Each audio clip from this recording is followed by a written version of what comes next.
Se você trabalha com aspiração, a famosa OPU, e está satisfeito com aqueles índices na média, essa live bem provável que vai te incomodar. Mas ainda bem, porque hoje eu vou te mostrar 3 erros específicos que derrubam a taxa de blastocisto. Ah, mas o que tem a ver, Patrick, a taxa de blastocisto com aspiração folicular? Se a aspiração folicular é só você tirar o óvulozinho da vaca e levar para o laboratório, não tenho mais nada a ver com isso, ou será que eu tenho a ver com isso? Lógico que você tem muito a ver com isso. Você tem a ver com a taxa de blastocisto e você tem a ver com a taxa de prenhez. A sua aspiração folicular, ela é indispensável para o processo como um todo. Então, vamos lá.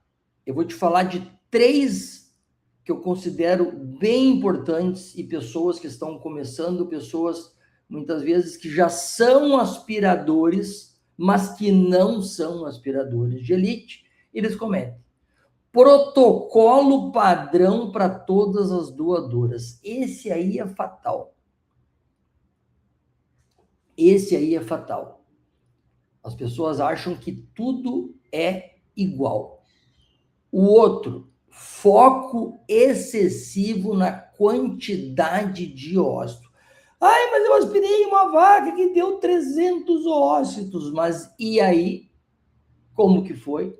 Quantos viáveis foram? Como que estava essa vaca? Você sabe? Ah, não vou contar ainda não. Não vou contar ainda não. E o outro, terceiro, subestimar time e logística. Mas o que tem a ver tempo e logística com aspiração, Patrick? Vocês vão ver que tem tudo a ver. Tudo a ver. Você tem que entender o seguinte, ó. Aspiração folicular é o início do processo. É o pontapé inicial do jogo.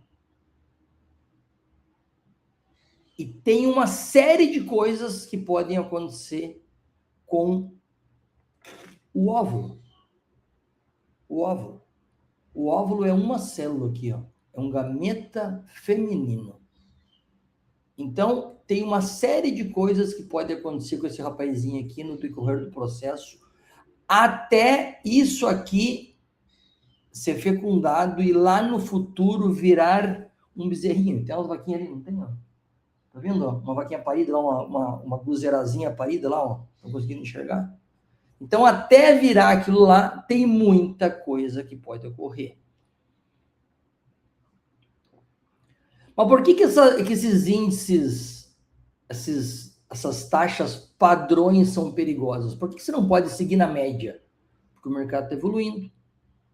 Quem trabalha com média vira substituível.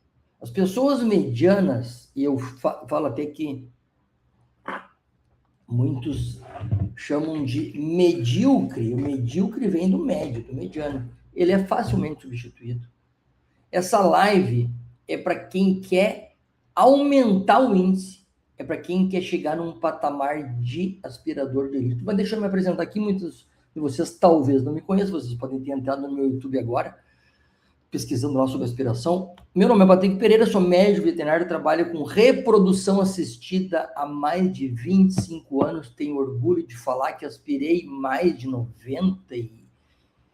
eu nem sei, mas mais de 96 mil vacas em 25 anos de aspiração. Então, eu tenho certeza que eu tenho muita bagagem para falar desse assunto, aspiração folicular para você. Então, se fosse você, se você pretende, de alguma maneira, evoluir ou aprender sobre aspiração folicular, fique até o final dessa live, que você vai aprender muita coisa de graça. Taxa de prenhez, ela nunca começa na transferência, ela começa lá na aspiração. Ela começa até antes da aspiração. Mas por que, Patrick? Por que começa antes da aspiração? ela começa lá no manejo que você faz nas doadoras. Você pegar uma doadora num determinado período, você pode fazer um protocolo, você pode melhorar, você pode ter uma decisão técnica que melhora. E isso tudo faz parte de você pensar como um todo, não chegar na fazenda pensando em aspirar a vaca e ir embora. Muitos profissionais estão perdendo eficiência sem perceber, porque eles seguem aquele padrão. Chegam na fazenda, aspiro, chegam na fazenda, aspiro, chegam na fazenda, aspiro. Então, não é falta de conhecimento, é falta de ajuste fino. O que eu vou te falar hoje são alguns ajustes que vocês fazem no decorrer para você usar isso durante a sua aspiração. Usar isso durante o seu atendimento. Usar isso para você conseguir ir escalando clientes que são mais exigentes. Clientes que pagam mais, clientes que fazem volume, para você sair da média. E qual que é o primeiro que eu vou citar? Protocolo padrão. Por que é um erro você usar um protocolo padrão em todas as doadoras? E por que você usa? Você usa por praticidade, você usa por rotina, e você usa porque acha que sempre funcionou. Mas você imagina, com o tanto de fármaco que tem no Brasil hoje, você consegue fazer protocolos específicos com uso de ECG, com uso de FSH, com uso de GNRH. Você faz com que vacas, às vezes, são preparadas para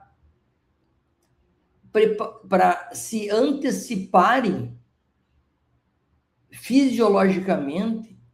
Você induz uma ciclicidade numa vaca em anestro através de um protocolo. Você induz uma ciclicidade numa bezerra, faz com que ela vire novilha para melhorar a taxa de conversão de ócito. As doadoras não são iguais. O problema é você achar que tudo é igual. Novilha, ela responde de um jeito, vaca multípera responde de outro jeito, vaca parida, vaca de alta produção, doadora de genética, doadora de pista, histórico bom, histórico regular, isso tudo responde diferente. Você, usando um protocolo padrão, você vai ter um resultado padrão. Então, o padrão, ele é médio. Você não pode usar o padrão para tudo. Você tem que o quê? Pensar que aquele animal ou aquele lote, ele tem que ser considerado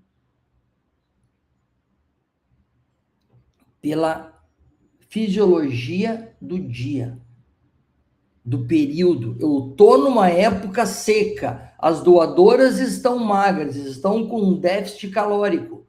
Eu tenho que fazer o quê? Um flush positivo para melhorar um protocolo de seguração de onda, por exemplo. Mas quando que eu faço um protocolo de seguração de onda para aspirar, Patrick?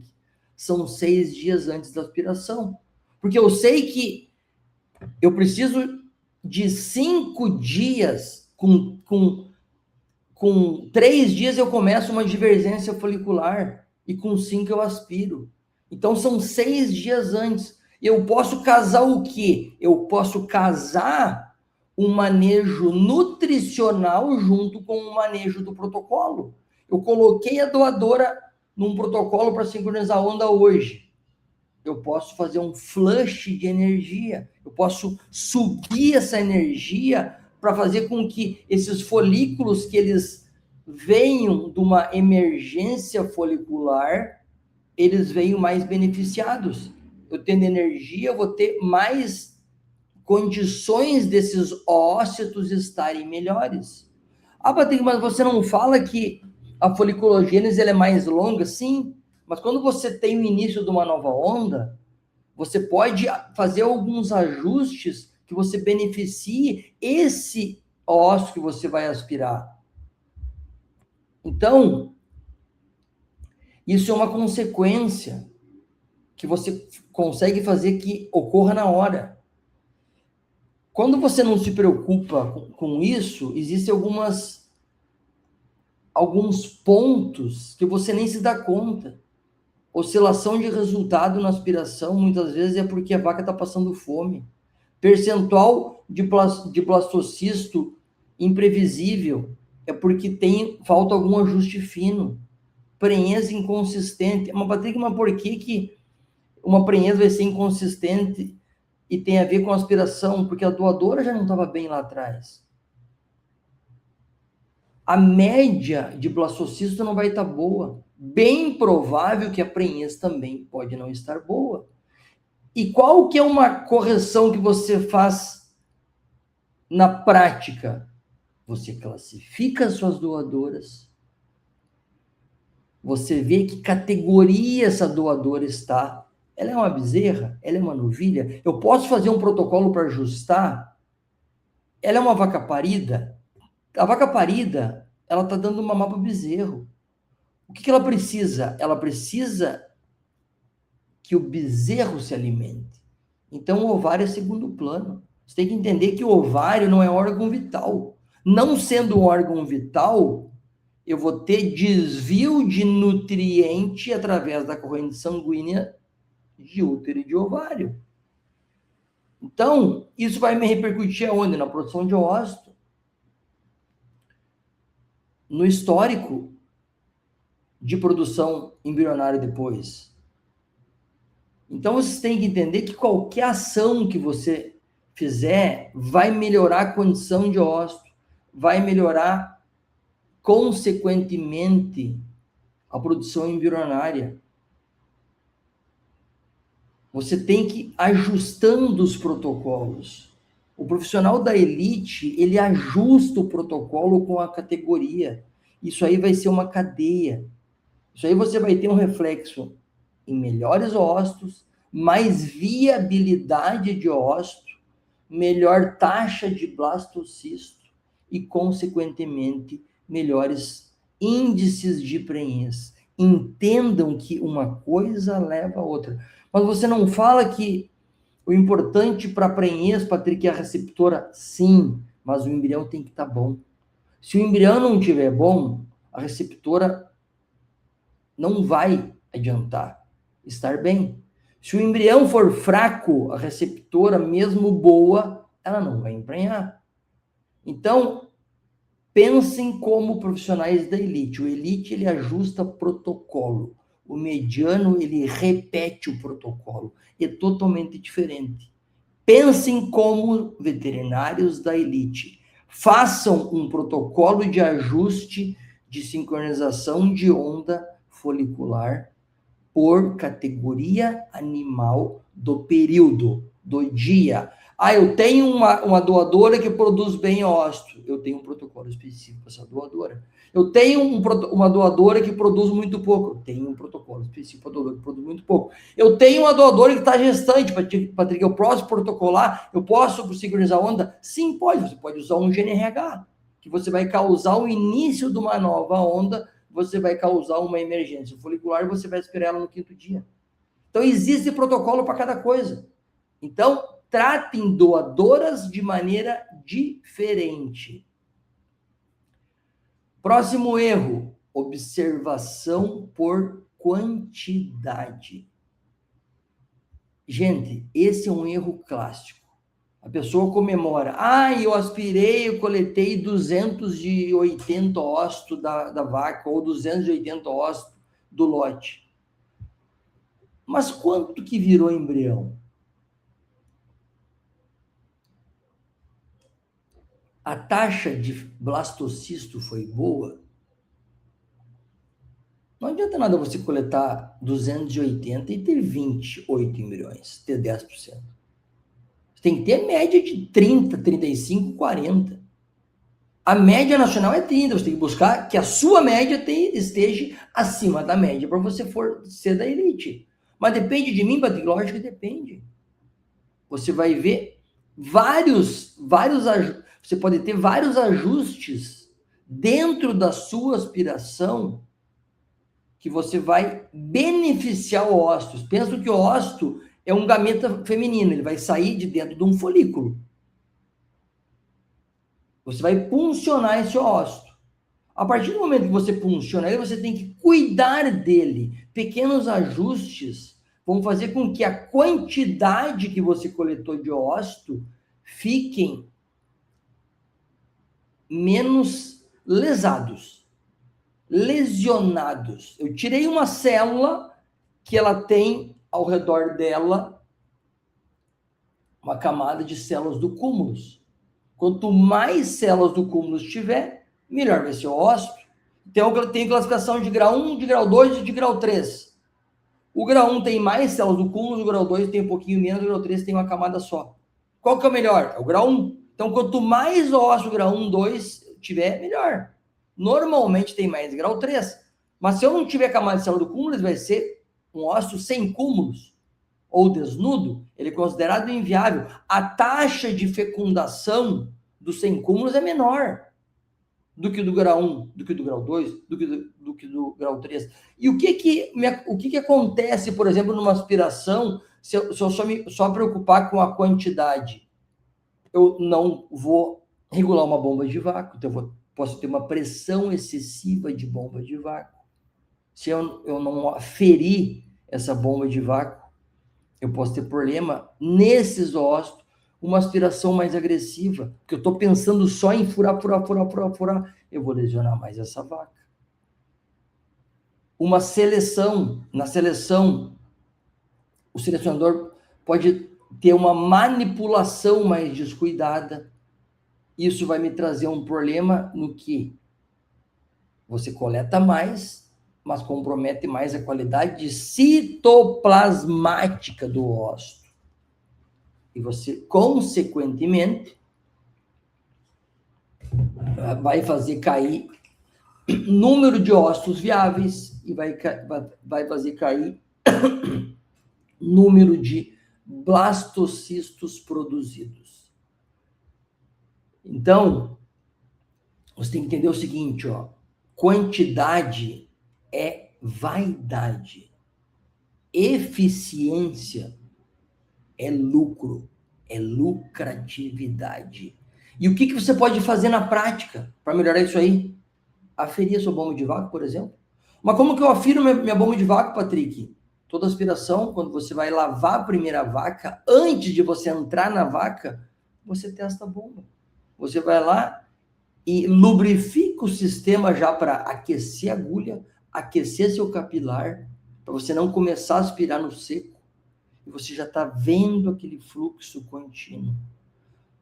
Mas então eu tenho que medir ml por minuto? Não. Se você vê e tiver experiência, você consegue saber se tem entrada de ar ou se não tem entrada de ar. Se tiver, por exemplo, pontilhada o seu capilar que está tendo entrada de ar, aí é um problema. Você tem que revisar o tempo de manipulação. Quanto mais você demorar, pior. Então tem que ser muito rápido? Não, você tem que ser cadenciado. Você vai ter que ir pegando prática e experiência, e o seu selecionador, principalmente, também vai pegando prática e experiência para não ter um tempo excessivo de ósseo na placa. Isso, com o tempo, você vai pegando. Então, você vai ter que treinar a sua equipe fazendo esses ajustes técnicos. Ter uma bancada que tem uma platina aquecedora. Se você não tiver uma platina, você coloca um isopor, você coloca um pano de campo limpo. São coisas que você vai ajustando no processo para você causar menos prejuízo, menos trauma ao ósseo, menos trauma ao gameta feminino. Então, sempre que você tiver menos trauma, você vai ter mais competência embrionária.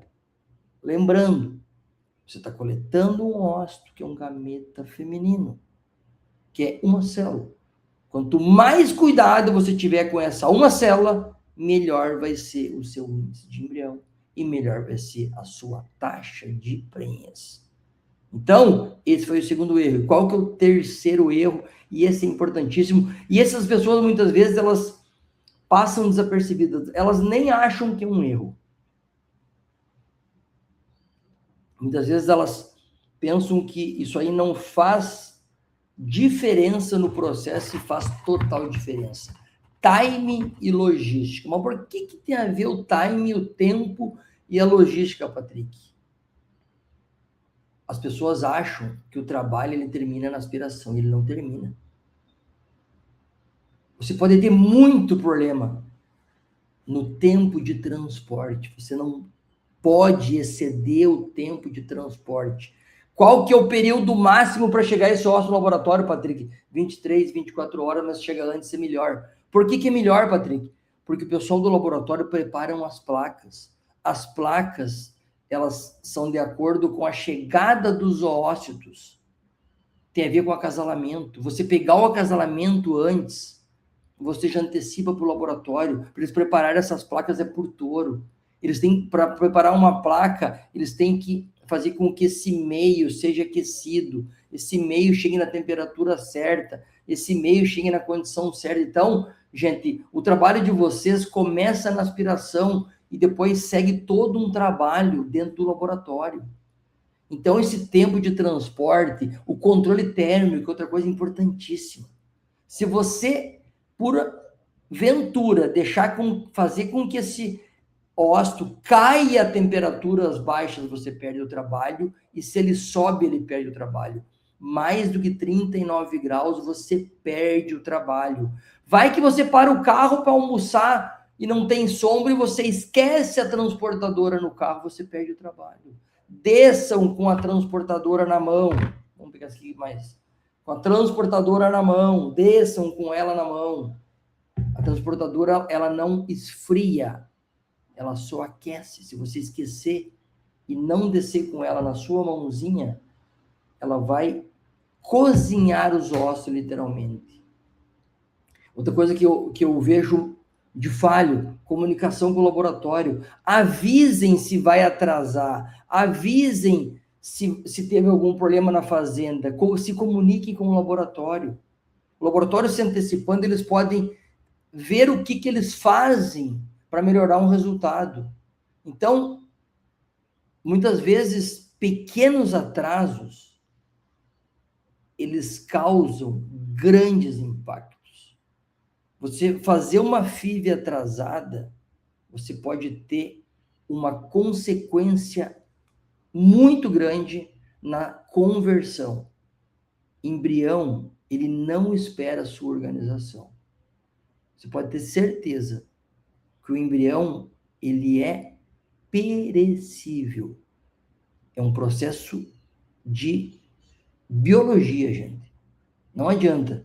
Se você não tiver clareza de estudo, você pode, às vezes, colocar todo um trabalho de um dia por água abaixo. E o que você pode fazer de ação prática? Fazer um checklist para aspiração. Confere todo o seu material, os seus insumos. Imagina você chegar na fazenda, que já está tudo sincronizado, já tem vaca dando cio e está tudo pronto, chega lá e você esqueceu algum material, ou você esqueceu algum insumo. Você vai atrasar a sua aspiração. Consequentemente, você vai atrasar a FIV. Se você atrasar a FIV, você vai atrasar o invase dos embriões. Se você atrasar o invase, você vai atrasar a transferência. Você vai atrasar o congelamento. Então, tudo isso aí é uma cadeia. Então, faça um checklist pré-aspiração. Tenha um fluxo definido de logística. Quem que vai levar os meios? Quem que vai trazer os ócitos? Quem que vai pegar o sêmen? Quem que vai alugar o carro para você? Quem que vai reservar o hotel? Onde você vai ficar? Tem como trazer esse sêmen? Se é de aéreo, não tem como trazer. Tem que mandar antes. Se é longe, eu atendo 3 estados no país. Eu tenho um esquema de logística que eu tenho uma pessoa que está comigo há muitos anos que é só por conta disso. de montar esse quebra-cabeça de logística. Porque se eu vou semana que vem aspirar no Rio Grande do Sul, o CMI tem que estar aqui já. Porque eu sei que demora 7 dias úteis para chegar via transportadora. Então, tenham um responsável por cada etapa. Reprodução bovina é detalhe. E detalhe, ele define índice, ele define taxa embrionária, ele define resultado. Tenham clareza disso tudo, gente. Vocês precisam se preocupar com esses detalhes pós-aspiração folicular. Não é simplesmente aspirou a vaca e está pronto, não. Você vai descansar a hora que chegar esses ócitos lá no laboratório de FIV. O pessoal da minha logística chega a me mandar foto da transportadora lá no laboratório. Muitas vezes eu estou dormindo, eu acordo, no outro dia está a foto lá. Tudo ok. Transportadora entregue. E aí eu sei que o laboratório recebeu os ócitos. Então, tenham essa preocupação.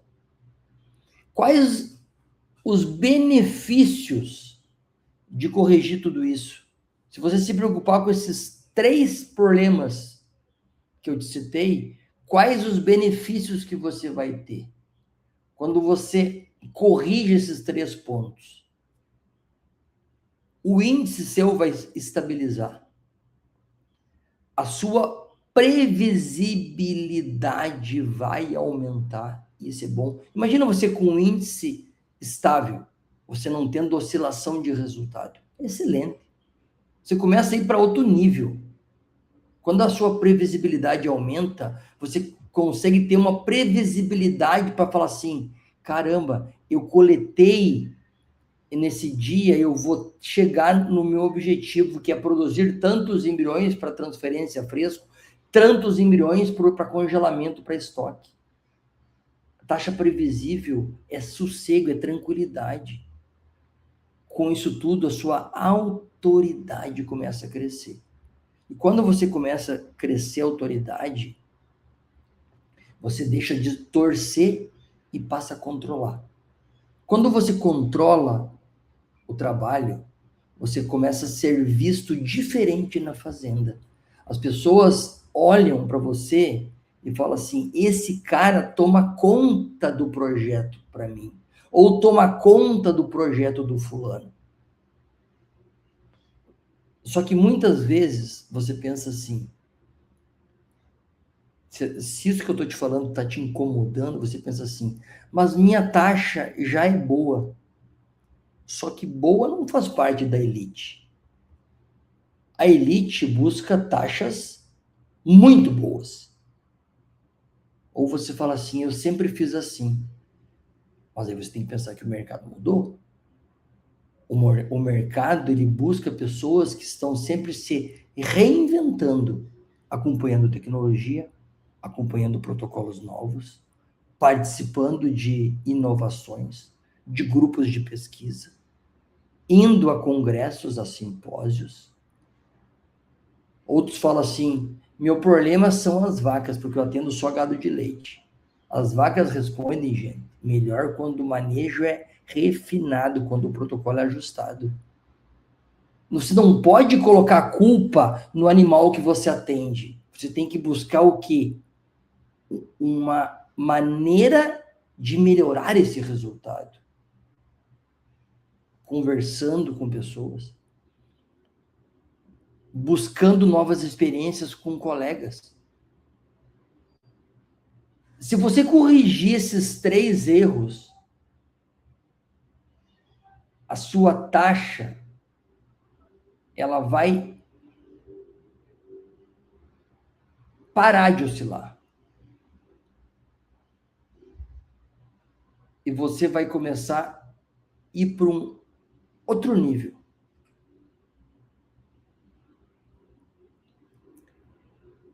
Você vai começar a atender clientes que se preocupam com o seu resultado. E esses clientes que se preocupam com o seu resultado, eles param de te perguntar preço. Eles querem saber da sua entrega. Se você não corrige esses 3 erros, a sua taxa vai sempre oscilar. E você vai achar que é azar. Não é azar, é processo. Você precisa fazer esses ajustes.